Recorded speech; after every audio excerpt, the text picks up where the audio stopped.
Para de conversar com o nosso comentarista de política, o Kennedy Alencar, que está em loco, né? Diretamente do Rio de Janeiro, acompanhou todo o encontro com o G20. Ô, Kennedy, a gente viu a maneira como o Lula cumprimentou os vários chefes de Estado de forma efusiva, carinhosa, amistosa, o Joe Biden, o Macron, os líderes latino-americanos. Agora, quando chegou a hora do Javier Milei, a Argentina, que sempre foi um parceiro tão importante do Brasil, né? Comercial, estratégico, diplomático, foi aquele cumprimento frio, gelado.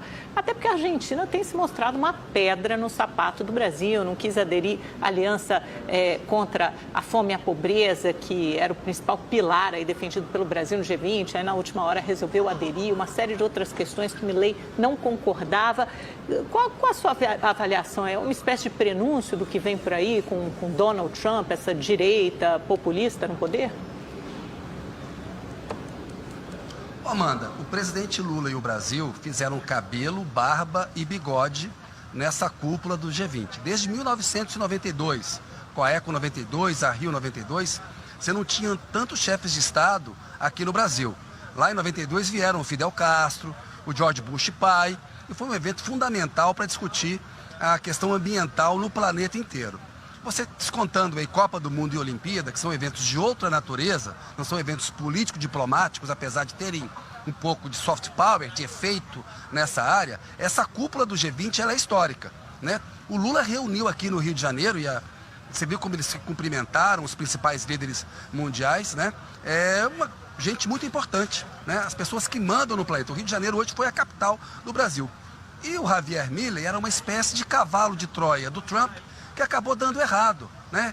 O cavalo de Troia, para a gente lembrar, foi um presente que os gregos deram aos troianos na Guerra de Troia, na Antiguidade. Colocaram os soldados dentro, os troianos colocaram para dentro da fortaleza, os gregos saíram do cavalo, abriram as defesas, os portões, e os gregos acabaram ganhando aquela guerra que durava, havia bastante tempo, uma guerra da Antiguidade, está lá nos poemas do Homero, na Ilíada, na Odisseia.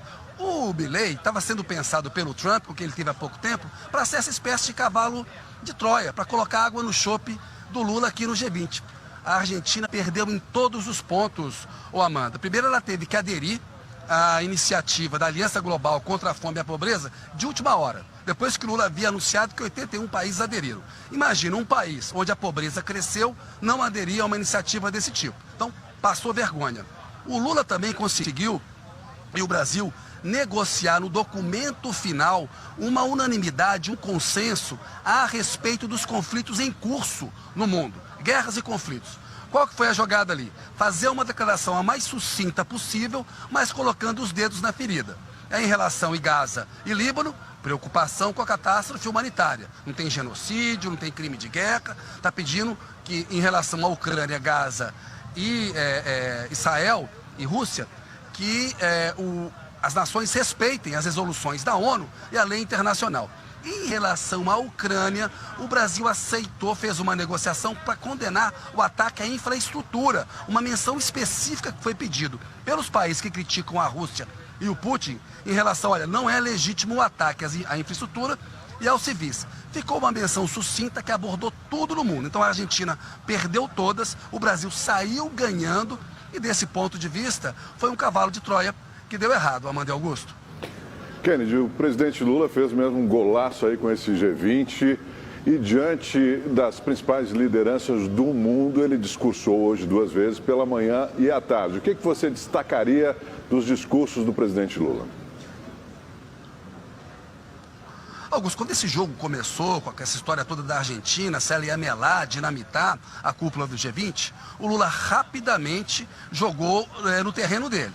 Qual é a bola dele? Combate à fome, combate à pobreza. Ele abriu a conferência colocando essa aliança global contra a fome e a pobreza, teve apoio de todo mundo e é uma medida prática que sai daqui. Não é só falatório, já tem dinheiro e já tem organização para começar a implementar os programas. Porque, ao final e ao cabo, se desse errado outros aspectos da cúpula, ele teria já comemorado essa vitória. Isso aconteceu. Depois, ele faz um discurso muito forte. O Tony mostrou para a gente aqui as menções dele em relação ao fim, ao que o neoliberalismo fez em relação às economias, uma condenação muito veemente do Conselho de Segurança, da governança mundial. E o Lula também, no discurso anterior, havia dito que o mundo está pior do que estava em 2008, quando o G20 começou. Naquele momento, o G20 teve um papel importante para organizar a reação do mundo àquela crise econômica internacional.